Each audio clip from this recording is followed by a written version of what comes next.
episode 317 of Late Night Linux. I'm Joe, and it's just me for the intro. Later on, we're all going to be talking about our favourite discoveries from all of last year. But first, we've got a chat with Molly White. Graham and I recorded this with her a few days ago. You may know Molly from Web3 is Going Just Great, or her Citation Needed newsletter.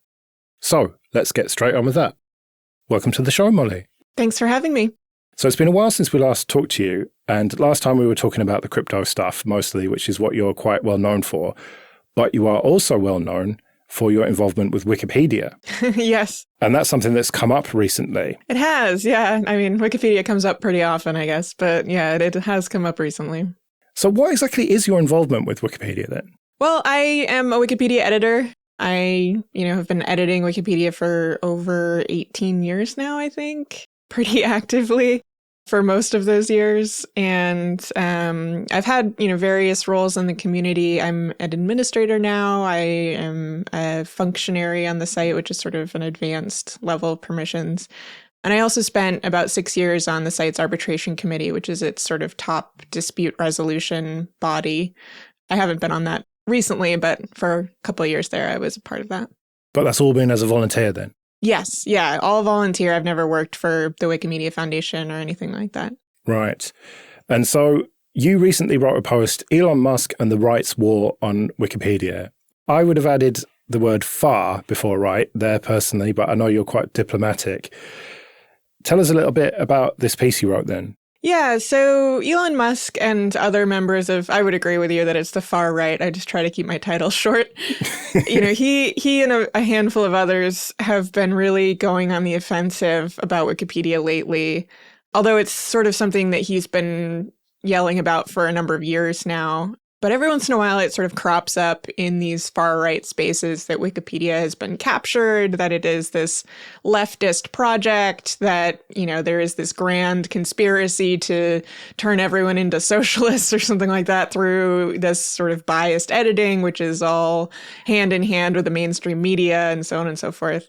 And that came up again recently, right around sort of the holiday season when Musk and the libs of TikTok person and various other folks have been complaining about Wikipedia, this time specifically because they believed that the Wikimedia Foundation had dedicated $50 million towards DEI, which is sort of the latest synonym for woke or whatever the slur is. And that turned out to be bullshit, right? It did, yes. Much like many things they say. They had really just looked at the foundation's annual plan and they saw the word inclusion and they saw the word equity and they decided that that must be DEI in all of its worst forms. But it really wasn't that. Yeah, I mean, I guess it really would require you to buy into their definition of DEI to agree with them that that's what it was. But, I think they were arguing that this was some sort of, horrible nonprofit excess where they were funneling money towards all of these, hyper leftist projects and all this stuff. But if you actually drill into it, it's really baseline encyclopedia functioning that they're spending the money on. It's about trying to ensure that we attract and retain more editors, that we handle a lot of the really big issues, honestly, with the gaps in encyclopedia content, especially when it comes to areas where there aren't a lot of editors active. And so people don't even really know what to write about, what should be being written about. And then, topics like disinformation and source reliability and handling, vandalism and stuff that, Wikipedia has been doing for over a decade.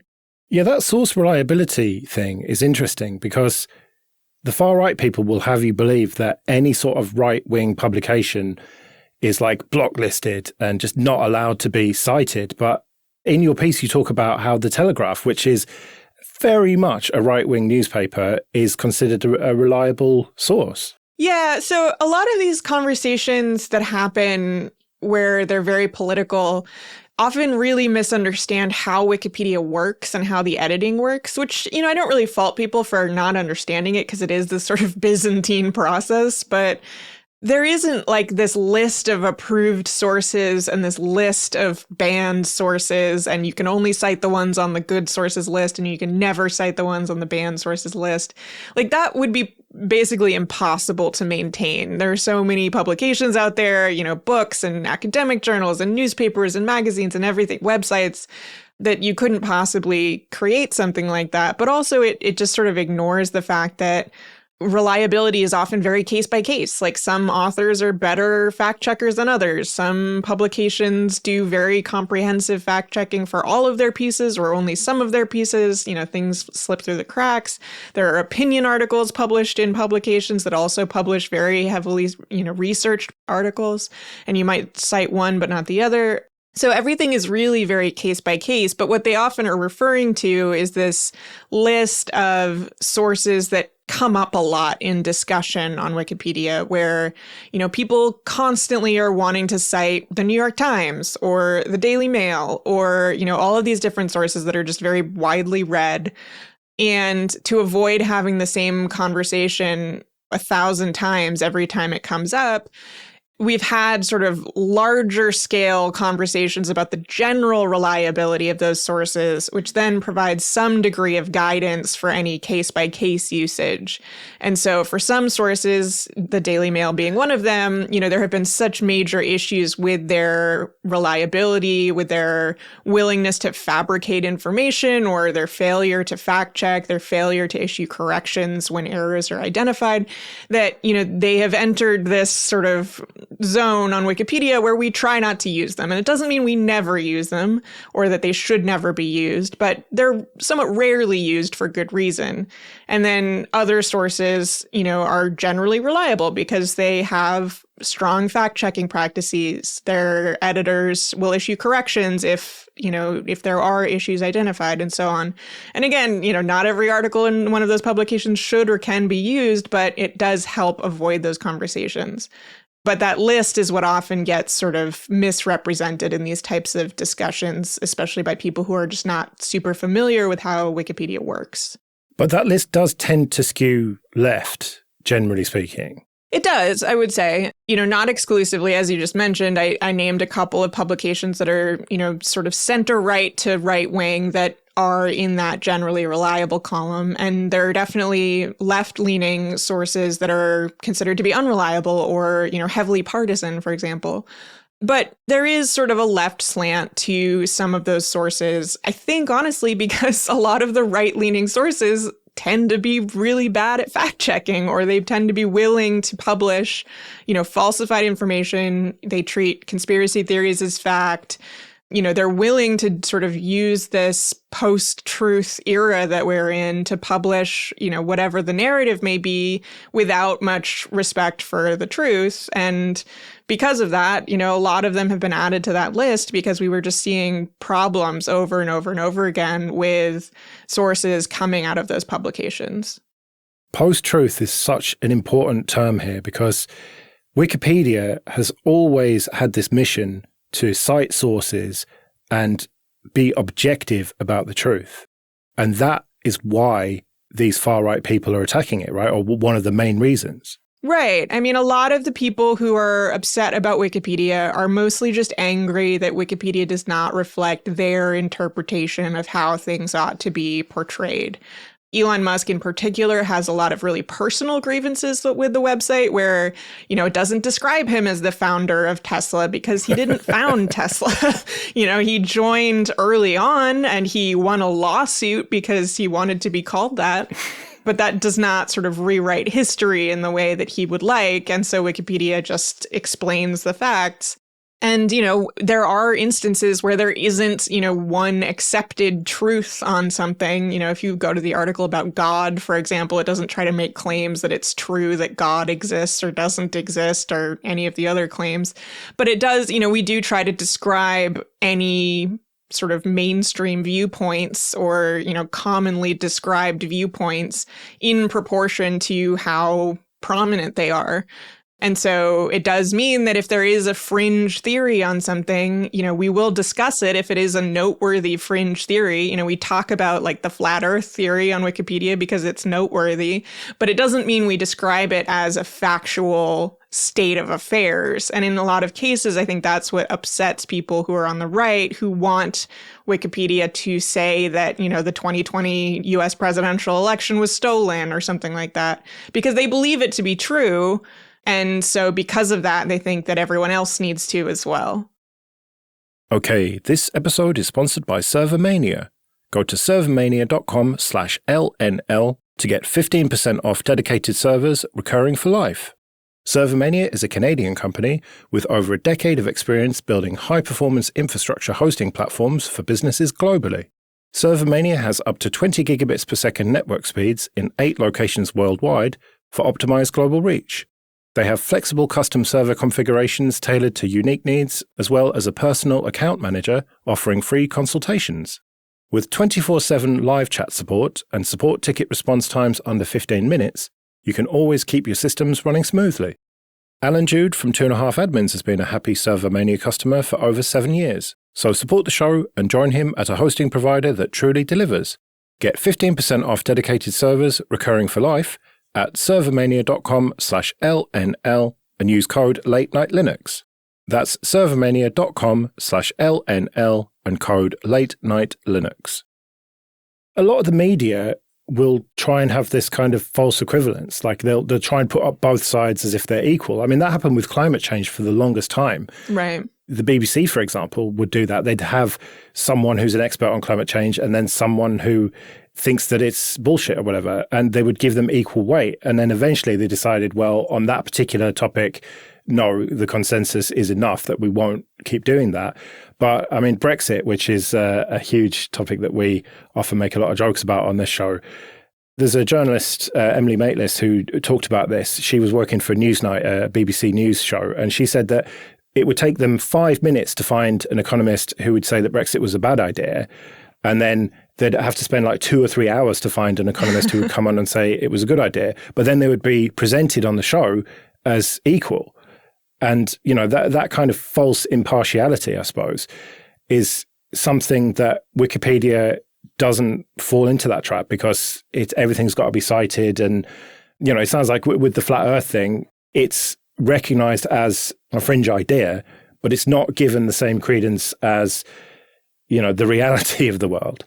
Yeah, I mean, that's certainly the goal on Wikipedia. And I would like to think we do a good job of it. I personally share your opinion that there is far too much of that false equivalency and the sort of like view from nowhere approach to media where the journalist is like, well, I don't take any opinion on this. So here are the arguments. And then they present them as though they are equally valid. Yeah. But yeah, I mean, I do think that is the way to approach these things where you don't avoid talking about the controversial opinions or the less mainstream opinions, but you do treat them with the degree of legitimacy that they are afforded by experts or, others who certainly are more, knowledgeable about those topics than any particular Wikipedia editor might be.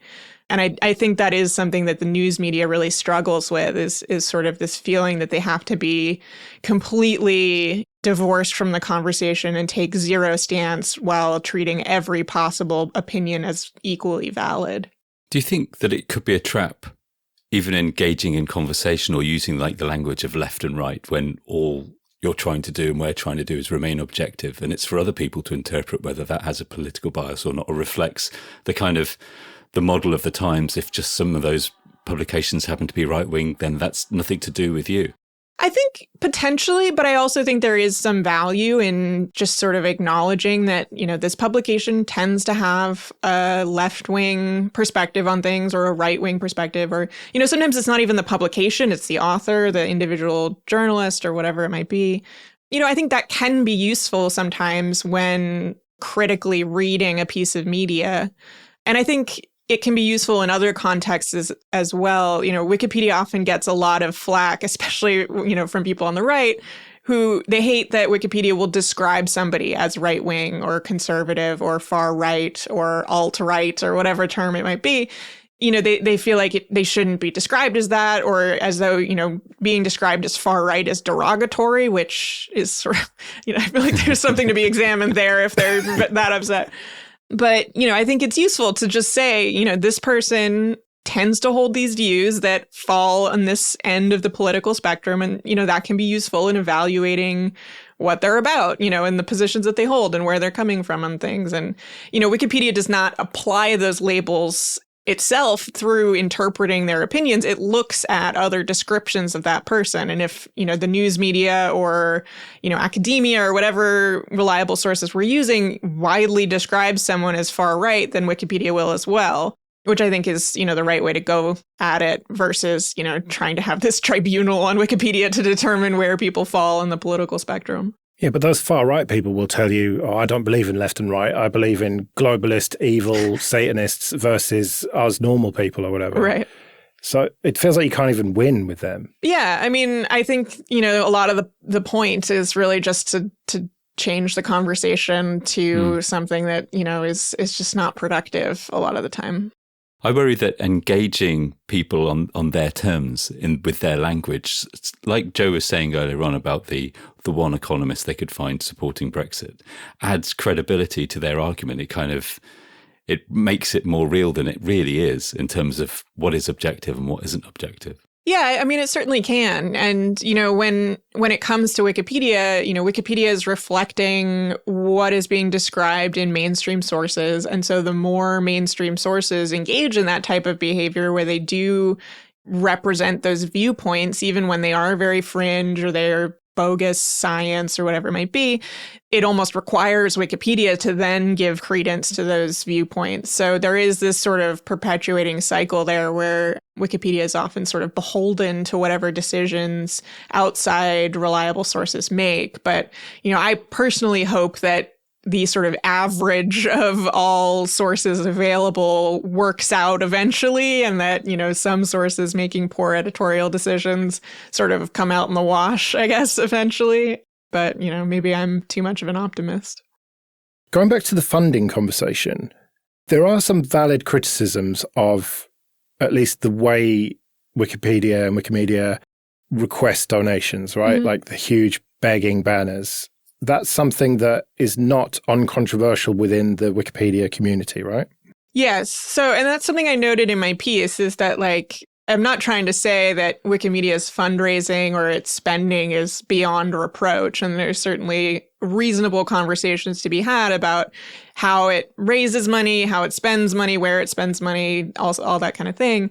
And I suspect few people have as many conversations about that as the Wikimedia community does. The Wikimedians, the volunteer community, actually tend to be very critical of the Wikimedia Foundation, broadly speaking. There's sort of this weird adversarial relationship almost between the two.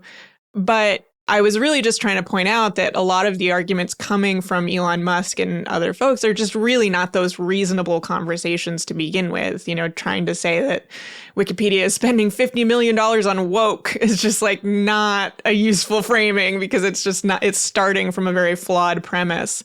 But yeah, the Wikimedia community has had extensive conversations over the years about the way these appeals for donations are worded. There's been a lot of concern among community members that they are sort of too dire sounding. A lot of them sound sort of like Wikipedia is in danger of shutting down tomorrow if you don't contribute your $5 coffee spending towards the Wikimedia Foundation, which is not really true. The Wikimedia Foundation does need sort of continuous funding to keep going, but they have reserves. They're not sort of living paycheck to paycheck, so to speak. And so there's been conversations about that. And then, of course, there's been conversations about, does the Wikimedia Foundation need to raise and spend $150 to $200 million every year? And Elon Musk had made comments about Wikipedia can fit on your phone. What are they even spending all that money on? As though all the money needs to be spent is on hosting a single 50 gigabyte file or whatever. Which again is not starting from a reasonable point, but you could have reasonable conversations about okay, could we do this with $100 million instead of $150 million? Or, is all of the spending on conferences useful when it could be going towards infrastructure or something like that? Those are very reasonable conversations, but again, they're not the conversations that we're seeing coming from Elon Musk and various others. Okay, this episode is sponsored by Tailscale. go to tailscale.com/LNL. Tailscale is the easiest way to connect devices and services to each other, wherever they are. Everyone these days has a VPN as a sponsor, but Tailscale isn't like those. This isn't about hiding your browsing habits from coffee shop owners, and it's not about watching Netflix in another country. Tailscale is a proper VPN for connecting your devices securely. It's great for companies, and it's great for self-hosters. Tailscale runs on all the major platforms and is based on WireGuard. It's really easy to set up without opening ports, thanks to NAT traversal. Tailscale lets you give apps, IDEs, subnet routers, and other nodes in your tailnet secure access to any other resource in your network without exposing that resource to the public. Site-to-site networking lets DevOps connect the infrastructure their team relies on to securely transfer data between resources such as web applications and databases. Tailscale's personal plan will always be free, so support the show and try Tailscale out for free today. You'll get up to 100 devices and 3 users for free at tailscale.com/LNL with no credit card required. That's tailscale.com/LNL. The main reason that I wanted to talk to you was because I'd been having a lot of these thoughts recently about Wikipedia, and I'd seen various far-right people complaining, and then your piece came up in my podcast player, AntennaPod, and you put into words a lot of what I was thinking about, so I was really grateful for that. But it also made me think over the next few days that this is somewhat existential, really, because as big media has bowed down to the MAGA movement, there are very few, if any other, big names on the internet, big websites, big sources of information that are willing to remain objective. And stuff like you're doing is obviously great, but you're not a household name like Wikipedia. I mean, arguably you should be, but Yet. Wikipedia is like, everybody in the world knows Wikipedia. And so it is incredibly important that Wikipedia survives and thrives through this, well, at least the next 4 years of potentially really quite a dark time. I agree. I am very worried about the next couple of years, not just for Wikipedia, but for the media, for academia, for, research in general. There is this really concerning trend, which is certainly not new, but it seems to be escalating, of attacking reliable information, news reporting that the people in power or the wealthy individuals disagree with. And, often the very same people who claim to be very in favor of free speech, free expression, are filing, strategic lawsuits against public participation to quiet reporters or have news articles taken down.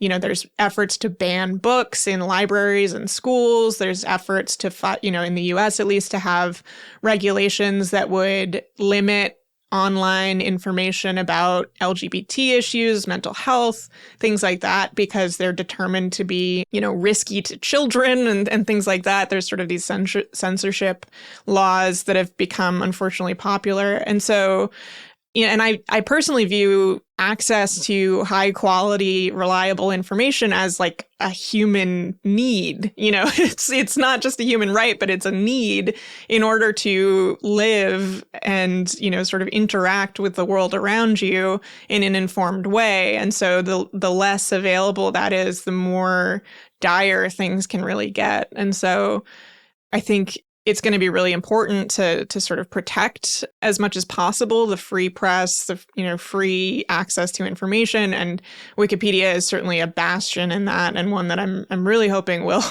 continue to take a fairly strong stance against any sort of censorship or attempts to sort of intimidate the narrative into reflecting what the people in power hope it to be.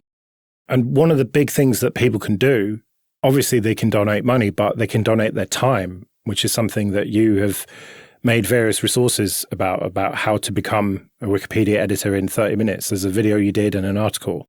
Yeah. So, a lot of people see attacks on Wikipedia and they go, oh, gosh, I should donate. And certainly I think that's great. Obviously, it goes towards things that I think are important. But I do think that one of the most important things that people can do is actually join the editing community and become active in maintaining this shared resource. And I think there's often this belief that, oh, well, I'm not an expert in anything, or I don't, Wikipedia looks really complicated, or I'm not sure if I want to fight about, where the punctuation marks go, or, there's all these different barriers that people run into when they think about editing. But I really do encourage people to just give it a shot, edit something completely mundane. I think in my video, I pull out some book on insects and just like update something in an article about insects. It doesn't need to be the biggest political hot topic issue, but just maintaining the resource, becoming comfortable with editing, becoming active in that community can be a really good way to not only sort of support the Wikimedia projects, but, actually increase the reliability and the quality of the resource that we're working to create. I think that's such a brilliant idea, actually, especially now, especially with, Mark Zuckerberg and fact checkers, for people who want to divert their energy from fact checking there to putting it in Wikipedia. It does feel empowering, especially as I imagine diversifying and having people from all over the world contributing to Wikipedia is its strength. It's the one thing that people can't undermine. Right. And I think that's really important. We do have, much like the people on the right like to complain about, there are issues with bias in Wikipedia. They don't tend to be that there aren't enough American right-wingers, editing Wikipedia or being represented. It tends to be that, Wikipedia editors are actually overwhelmingly American. And they tend to, be from the global north. They tend to be male. They tend to be white. They tend to be highly educated people working in white-collar jobs, that type of thing. And so you lose perspectives for people who maybe don't live next to the town that doesn't have the Wikipedia article in Africa, or, there is some cultural aspect that's missing. There's just these enormous gaps in Wikipedia's articles that, certainly can be edited by people outside of those areas, but are often better maintained by people who have more knowledge about those particular articles. A lot of it is really knowing what we don't know, I think. And so the more editors that come in, the more diverse perspectives are represented and the more gaps we're able to fill. And there's a lot of articles that could do with heavy expansion, right? Like they're kind of just stubs, I think is the word. Yeah, there's a ton of articles that are just like a couple sentences long and they exist, but they don't really provide that much information and could do with a lot of expansion. There's a lot of articles that, look like they were written 10 years ago and never really updated. There's so much of Wikipedia that's still very much a work in progress. And, if you go to the article on apples or something, it's going to look like a pretty pristine page because so many editors have contributed to it. But once you start looking at some of the more niche topics or, clicking that random article button and just seeing where you land, there's often so much that needs to be improved on Wikipedia, much of which is, very non-controversial. You're not likely to get into a fight about it. You can just sort of happily edit away if that's what you prefer to do. Yeah, and updating citations as well, because often those links will die. And so you need to either find an archive of that or a different source, right? Yeah, we have an issue on the internet, broadly speaking, but also on Wikipedia with link rot, where, people's websites go offline. Luckily, the Internet Archive has been an amazing resource in terms of fixing that problem. So they, are very actively coordinating and working with Wikipedia editors to sort of automatically add archive links to Wikipedia references, which is an amazing project. But, not everything was archived before it went offline, or, some pages just haven't been hit yet. And you see, or there's an issue often where the original article is still technically a working link, but it goes somewhere else or it redirects or something like that. Yeah, or it's sign up walled or paywalled. That must be a big issue as well, right? It can be. Yeah, paywalls are certainly a big issue with Wikipedia and seemingly becoming only more so.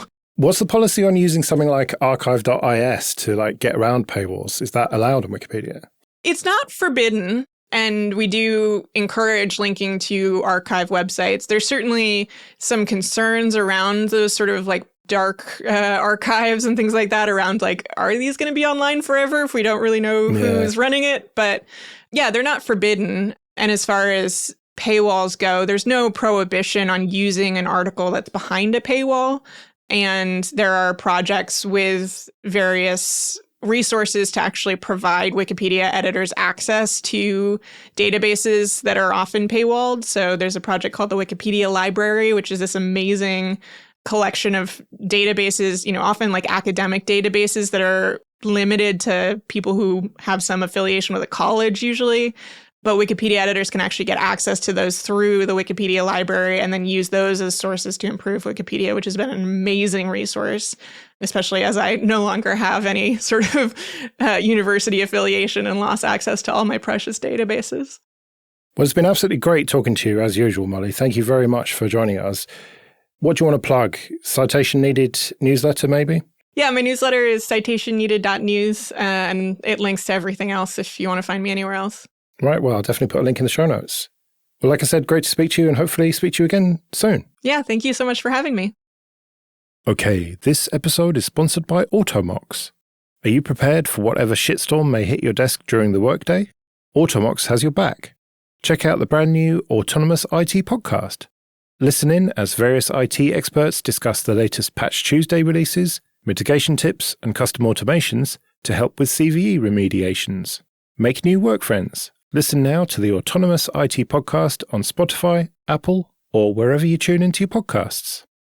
On to a bit of admin then. First of all, thank you everyone who supports us with PayPal and Patreon. We really do appreciate that. If you want to join those people, you can go to latenightlinux.com/support. And remember that for various amounts on Patreon, you can get an advert-free RSS feed of either just this show or all the shows in the Late Night Linux family. And you even get some episodes early. And if you want to get in contact, you can email show@latenightlinux.com. I thought we'd do a little bonus and talk about the best discoveries that we've made during 2024. So I asked you to go through the old discoveries. It turns out that the easy way to do this is with Matthew Holder's site, which you can get to from latenightlinux.com/discoveries. That's got a list of all our discoveries right back to when we started doing discoveries, I think. So thank you, Matthew. You've done a great job there. So let's talk about the discoveries that we've kind of stuck with or have made the most impact on us. So Will, what are yours? Well, mine are all kind of related. My top one is Thingino, which, if you remember, there was a camera provider in the UK that went bust, and they basically said, throw it away. It's a useless piece of crap now. And Thingino came along and turned it into a working open source camera entirely local on your network, which I think is a great example of what open source can do for the world and why it's important that projects like this exist. And coupled with that is Motion, which was the open source NVR, which is able to monitor those cameras and report on movement in your house on your open source camera. And also the Spotify car thing hack, when yet again somebody decided that they didn't want to produce the hardware anymore, and so it was effectively e-waste, and some enterprising open source hackers came along and turned it back into something which you could use every day. And I think that combination is a good example of why we should care about open source. Graham, predictably, you've put a couple of audio ones in for yours. Yeah, so the first is OSCI Render, which is the thing that makes 3D objects into oscilloscope objects that then generate audio. I think you told me it was responsible for the most unsubscriptions we'd ever had, so I'm quite proud of that. Yeah, it pissed a lot of people off. They thought that their podcast player was broken, especially people who listen to us while they're going to sleep. Suddenly it was like just making noises and really freaking people out. So we will not be repeating that this time. You'll have to find the old episode if you want to check that out. But it still blows my mind. And I think it's worth mentioning that Jerubim Venderson has got a new album out in 2024, and you can get it on 3.5-inch floppy disk. Yeah, I saw a Techmo video about that. It looked great. Amazing. And then the other one is my synth of the year, which I'm an open source synth called Terrain, which is the one that generated 3D landscapes and then cut a slice across them and used that as a waveform, which I still play with, and it's fascinating. And you've got a couple of coding-based ones. Yeah, I have spent some time writing in Ink, which was the interactive fiction generation language, very much a modern version. It reminds me of Quill, an adventure game creator, which I played in the 80s on my home computer.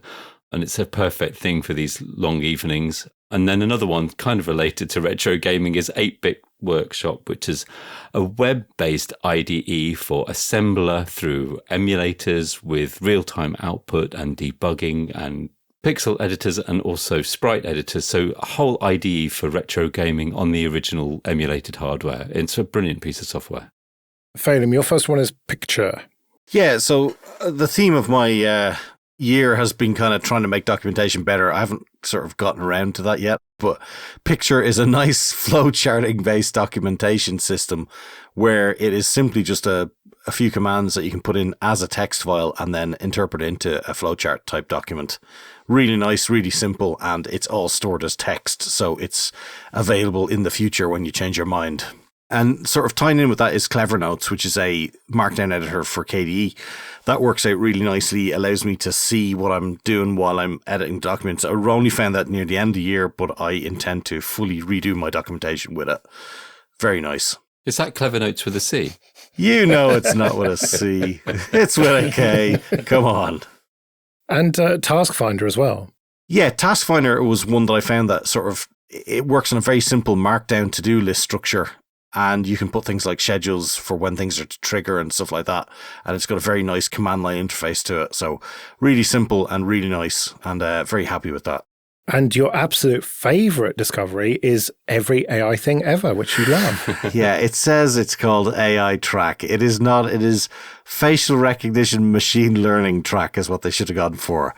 Essentially, yes, I can use a webcam to control where I'm looking in my flight sim. To be honest, I've used it about twice because I have had zero time to apply my flight sim, but it is an excellent tool and it is such a good use of machine learning, looking for faces, not anything to do with AI whatsoever. So just to confirm, Phelim loves AI. Yes. You heard it here first. All right, well, my first one is InnerTune. So this is an Android app which basically gives you YouTube music for free.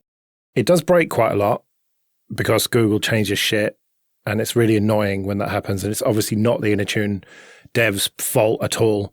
But when it's working, it's absolutely brilliant. Highly recommend it.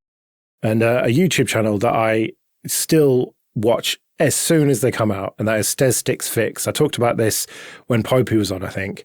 And this is a guy who repairs electronics. He gets them under the microscope, tests all the capacitors and replaces components and stuff. It's a very wholesome channel of, let's see if we can fix this knackered bit of electronics. And his success rate is pretty high. So it's very relaxed. There's no stupid jump cuts and all that. And, you know, trying to be funny. Although he does do these annoying raps at the beginning when he thanks his patrons. But he puts timestamps in to skip that, so it's all good. But yeah, highly recommended Stesticks Fix. A command line tool that I have used absolutely loads as well, which is related, is YTDLP. And I use the snap of that, thanks to you, Graham. Thanks. And every time I update it, I think of you because I see your Degville name there. And it's just a command line tool to download, not just YouTube videos. It works for like iPlayer and I think like Vimeo and just loads of other stuff as well. Probably works for Monkey JPEG sites, although I've never tried it. Probably.